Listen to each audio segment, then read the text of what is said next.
Les hommes sont forts. Ouais, c'est rare que je commence un podcast avec ce genre de phrase, et rassurez-vous, ce sera la seule et unique fois que je vais dire cette phrase, mais je dois admettre qu'ils sont sacrément forts. J'ai commencé à parler du viol que j'ai vécu dans un ancien épisode de podcast. Si vous l'avez pas déjà écouté, n'hésitez pas, c'est très fun, yay! En tout cas, j'en ai parlé publiquement. Ensuite, j'ai décidé d'en parler sur les réseaux sociaux, beaucoup plus récemment, et ça a fait pas mal de bruit. Ça a fait tellement de bruit que j'ai appris que d'autres jeunes femmes avaient été agressées dans des conditions très similaires aux miennes, même endroit, même ville, même mode opératoire, et ça m'a enragée, d'autant plus que certaines personnes ont reconnu le mec qui, moi, m'a agressée. Et ça m'a tellement enragée, tellement attristée, que je me suis dit, je ne peux pas rester sans rien faire, il faut que je dise au moins son nom et que je permette de prévenir certaines femmes. Et en faisant ça, j'ai reçu une menace, venant d'un faux compte. De la part, peut-être de la personne qui m'a agressée, ou bien de quelqu'un qui semble le connaître assez bien, mais je me suis dit, waouh, ils sont forts. Ils sont forts. Parce que quand j'ai lu ce message, j'ai immédiatement regretté d'avoir parlé. J'ai eu peur, immédiatement, et je me suis dit, putain de merde, vaut mieux que tu te taises en fait. Vaut mieux que tu te taises. Ils sont forts parce qu'ils nous agressent, et ils réussissent à nous faire assez peur, nous les victimes, pour qu'on n'ose plus jamais ouvrir notre gueule sur les agressions qu'ils ont commises. Et alors pourquoi moi j'ai eu si peur en recevant ce message ? Déjà par peur de représailles. Moi je sais que j'ai pas menti, mais je sais pas si on me croira si je le dis. Et parce qu'en plus, j'ai une croyance qui est ancrée en moi, c'est la croyance selon laquelle la justice n'est quasiment jamais du côté des femmes. Et qu'au fond, un homme sera toujours plus écouté et pris au sérieux qu'une femme. Alors j'ai peut-être tort, mais c'est un sentiment qui est presque primal, qui me dit t'es en danger, et les agresseurs au fond, c'est toujours eux qui gagnent. S'ils veulent te faire du mal, la société entière va s'arranger pour le laisser faire, ou pire, l'y encourager. Et au fond, c'est toujours la victime qui paye le prix cher. Ça, c'est ma croyance à moi. Et c'est ce qui nourrit la culture du silence. En colère, en colère, en colère, en colère. La culture du silence, ça vaut pas que pour le cas d'une agression sexuelle, d'un viol. Globalement, pour la paix collective, la victime d'une discrimination ou d'un crime quel qu'il soit doit fermer sa gueule. La fameuse boîte à camembert, là, son gros clapet, parce que dès que la victime parle, ça pue. Ça ouvre la boîte à camembert, mais je suis désolée, le problème, c'est pas ce qu'on dit. Nous, on ne fait que nommer ce qui existe. Le réel problème, c'est la chose qui est dénoncée. Dans mon cas, le problème, c'est que j'ai été violée, pas que je l'ai dit. Dans le cas d'autres personnes, le problème, c'est pas qu'ils aient dit qu'ils étaient victimes de quelque chose, le problème, c'est qu'ils soient des victimes de racisme, de misogynie, d'homophobie, de transphobie, de discrimination à cause de leur poids, de leur religion, de leur statut. C'est pas le fait qu'ils en parlent, et pourtant, c'est pas ce qu'on nous apprend. Pour comprendre ce poids du silence, il faut remonter un peu dans le passé. Déjà, par exemple, en 1791, il y a Olympe de Gouges, j'en parle dans un autre épisode de podcast, n'hésitez pas à aller l'écouter, qui écrivait la Déclaration des droits de la femme et de la citoyenne. Elle a écrit « La femme a le droit de monter à l'échafaud, elle doit avoir également celui de monter à la tribune. » En gros, elle dit « Si la femme a le droit de mourir comme un homme, elle a le droit de parler et d'être entendue comme un homme. » C'était pas juste une question de liberté individuelle, c'était un acte politique. Et pour avoir osé faire ça, elle s'est fait guillotiner pour la Déclaration des droits de la femme et de la citoyenne. Voilà ce qui se passe quand une femme parle. Ce passage incarne parfaitement le fait que depuis plus de 2 siècles, nommer l'injustice est plus dangereux que l'injustice elle-même.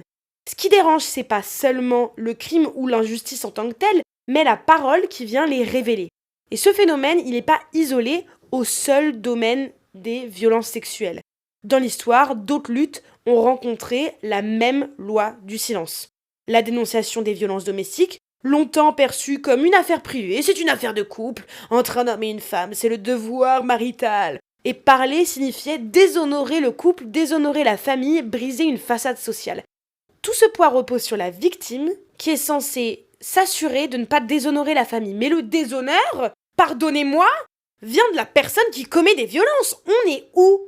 Il y a aussi la lutte contre l'homophobie, par exemple, où sortir du placard, entre grands guillemets, pouvait entraîner une exclusion des violences, de la discrimination, parfois des emprisonnements à une certaine époque.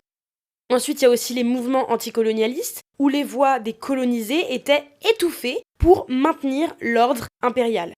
Et ça, c'est quelque chose qu'on voit encore dans l'actualité, vous verrez bien ce que j'essaye de dire.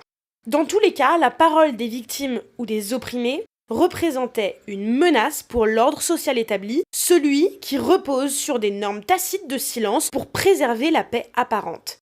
Encore une fois, cette paix, mesdames et messieurs, n'est qu'apparente, parce qu'en dessous, ça bouillonne de merde. J'ai une question essentielle. Pourquoi c'est la parole qui pue et pas le crime ? Les travaux d'Émile Durkheim, un père fondateur de la sociologie, nous éclairent sur ce sujet. Les normes sociales ont pour fonction de maintenir la cohésion du groupe. Elles favorisent la stabilité, la confiance et une certaine paix sociale. Mais cette stabilité, elle repose souvent sur des illusions, des non-dits et des arrangements tacites. Alors quand une victime parle, elle fait sauter cet équilibre qui est déjà fragile. Sa parole rend visible une faille que la société préférerait ignorer parce que ça arrange tout le monde d'ignorer la faille. On peut continuer tous à avancer avec des grandes œillères en disant tout va bien, tout se passe bien. Mon voisin n'est pas un connard, mon ex ne m'a pas du tout agressé, mon mari ne commet pas du tout de violence, et blablabli, et blablabla. Continuons à avancer en tant que société profondément soudée. C'est faux! C'est faux! Le sociologue Pierre Bourdieu décrit ce phénomène sous le terme de violence symbolique. Une domination qui est non physique mais qui est tout aussi puissante, qui s'exerce par des mécanismes invisibles de censure et d'autocensure. Parce que l'autocensure, elle est hyper importante dans cette culture du silence. Là, dans l'exemple que je vous ai donné au début de l'épisode, c'est moi, en recevant ce message, qui me suis dit « Je me censure, je vais fermer ma gueule parce que j'ai peur. » Et si c'est pas moi qui me censure, quelqu'un d'autre va s'en charger. Et cette violence, elle agit par le conditionnement social. On apprend dès l'enfance que certaines paroles sont inacceptables, sont trop dérangeantes, qu'elles salissent la réputation collective. En tout cas, on nous apprend à nous taire et la parole est donc perçue comme une transgression, une menace, une perturbation. Et ce système, il est renforcé et perpétué par les institutions. La justice, qui, dans de nombreux cas, se révèle peu protectrice des victimes et parfois même hostile, notamment face aux violences sexuelles. Et ensuite, pour les victimes, il y a la peur des enquêtes, des procès, de ne pas être cru, d'être accusé de mensonges. Et ça, c'est une peur qui est constante.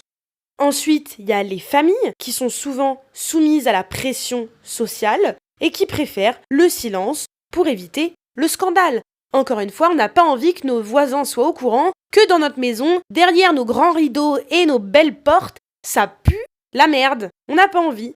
Parce que, en fait, on vit par rapport aux autres. Ce qui importe, c'est pas tellement ce qu'on fait, c'est ce que les autres pensent qu'on a fait. C'est lunaire. Ensuite, il y a les médias, les réseaux sociaux, qui peuvent à la fois permettre à la parole de s'ouvrir et en même temps qui peuvent aussi réduire la victime au silence. Ensuite, il y a les employeurs et les milieux professionnels qui peuvent sanctionner parfois la prise de parole par la perte de travail ou par une mauvaise réputation. Parfois, la parole réussit à faire son chemin, mais c'est très compliqué. C'est un terrain miné. Aujourd'hui, en 2025, se taire, c'est parfois un réflexe de survie. Pas parce que les victimes manquent de courage, mais parce que parler a un coût. Ça a un coût immense. Dire « j'ai été violée » ou « cet homme est dangereux » ou dire « attention, là-bas, c'est pas top », c'est courir un risque d'être poursuivi pour diffamation, de se faire harceler sur les réseaux sociaux, voire dans la vraie vie, physiquement, mentalement, de subir des violences, de perdre son travail, sa communauté, son anonymat, ses proches, de revivre son trauma encore et encore dans un commissariat, dans un tribunal. Et face à ça, se taire devient un mécanisme de défense parce qu'on se dit attends, waouh, là il y a une montagne énorme à franchir et je ne peux pas parce qu'apparemment si je fais même un seul pas en avant, je sens que je vais m'en prendre plein la gueule. On va me dire mais alors, pourquoi vous avez rien dit plus tôt ? Pourquoi vous avez pas parlé ? Un discours hyper culpabilisant. Cette question, elle est profondément ironique. Pourquoi vous avez rien dit plus tôt ? Parce que dès qu'on essaye de parler, on nous en empêche. On nous dit qu'on ment. On nous dit qu'on veut ruiner la réputation de quelqu'un. On nous dit qu'en fait on l'a voulu. On nous dit qu'on n'a pas dit non. On nous dit qu'en fait on était habillé comme ci. On nous dit qu'on était habillé comme ça. On nous dit pourquoi t'es pas parti. Et pourquoi t'as pas porté plainte ? Parce que quand je porte plainte on me croit pas. Quoi qu'on fasse, on va nous le reprocher. Il y a tout un système éducatif, social et institutionnel qui nous apprend à nous taire. Et quand on parle on nous le reproche. Et quand on se tait on nous le reproche aussi. Et l'ironie, la cruauté même, c'est que ce silence qui protège dans l'immédiat tue à petit feu. et il crée de la distance entre les victimes. Si les victimes ne peuvent pas parler parce qu'elles ont peur, elles se taisent et alors elles pensent qu'elles sont toutes seules. Et ce silence, au lieu de faire du bien, il continue de servir ceux qui ont intérêt à ce que rien ne change. Ce système réussit à nous faire croire que se taire, c'est préserver la paix. On pense qu'on se protège nous-mêmes ou alors qu'on protège nos enfants, qu'on protège notre couple, qu'on protège notre famille, qu'on protège nos managers, nos entreprises. On pense qu'on protège tout le monde alors qu'en fait, on préserve l'impunité. Heureusement, cette loi du silence, elle a commencé à se fissurer. Il y a des mouvements féministes à travers les siècles qui ont vraiment cherché à créer des espaces où la parole peut se libérer.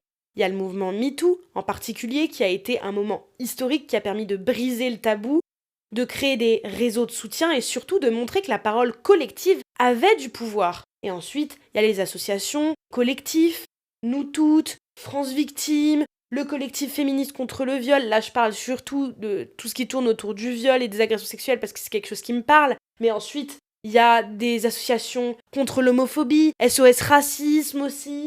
Peu importe la discrimination que vous êtes en train de subir ou le crime que vous avez subi, maintenant il y a de plus en plus de collectifs, de plus en plus de mouvements et d'associations qui sont là et qui ont mis en lumière la dimension politique de la parole. Parler, c'est à la fois contester un ordre qui nous semble injuste, c'est revendiquer notre vérité, revendiquer une reconnaissance, et c'est dire on est là quoi, on est là.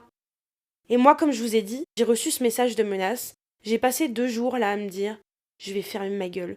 Je ne dirai plus jamais rien. J'arrête les podcasts, j'arrête tout. Et vous savez quoi ? C'est hors de question. C'est hors de question que je me taise. Le mec, il m'a fait taire une fois, il va pas me faire taire une seconde fois.